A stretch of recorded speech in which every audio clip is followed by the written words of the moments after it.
ជំរាបសួរនាងខ្ញុំឈ្មោះសុកចន្ទថាជាសាស្ត្រថ្នាក់ Graphic Design នៅសាលា IC Academy ខ្ញុំស្គាល់សាលានឹងតាមរយៈបងប្រុសរបស់ខ្ញុំដែលគាត់បានសិក្សាស្រាវជ្រាវឃើញថាសាលានឹងល្អដែលសាលាមានផ្ដល់ជា scholarship ដល់សិស្ស 100% ខ្ញុំក៏ធ្វើការស្រាវជ្រាវថែមហើយក៏បានពេញចិត្តក៏សម្រេចចិត្តដាក់ពាក្យមករៀននៅទីនេះតែម្ដងក្រោយពីរៀនចប់រយៈពេល2ខែមកនេះខ្ញុំសង្កេតឃើញខ្លួនឯងថាមានភាពរីកចម្រើននិងយល់ដឹងកាន់តែច្បាស់ទៅលើផ្នែក graphic design ដោយសារតែខ្ញុំទទួលបានការបង្រៀនពីលោកគ្រូដែលយកចិត្តទុកដាក់ជាពិសេសគឺគាត់យកចិត្តទុកដាក់នឹងសិស្សគ្រប់គ្នាហើយតែងតែជំរុញនិងលើកទឹកចិត្តដល់សិស្សគ្រប់គ្នាឲ្យខិតខំរៀនសូត្រហើយជាពិសេសទៀតនោះគឺគាត់ជាគ្រូដែល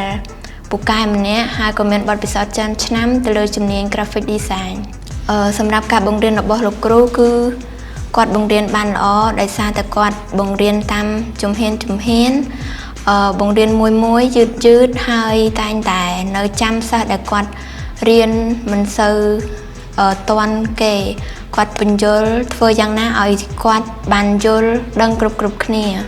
ហើយចំពោះលំហាត់ដែលលោកគ្រូដាក់ឲ្យធ្វើគឺវាមានភាព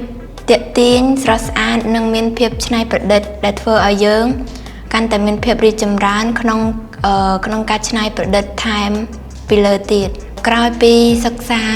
ចប់ជំនាញនេះរយៈពេល2ខែខ្ញុំគិតថាខ្លួនឯងអាចមានសមត្ថភាពដែលអាច design poster ដោយខ្លួនឯងហើយក៏អាចស្វែងរកការងារធ្វើដោយខ្លួនឯងដើម្បី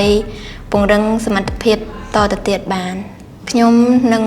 recommend ទៅដល់មិត្តភ័ក្តិឬក៏បងប្អូនដែលចង់សិក្សានៅជំនាញ graphic design នៅសាលា IC Academy សាលាមានផ្ដល់ជាអាហារូបករណ៍ដល់សិស្សហើយ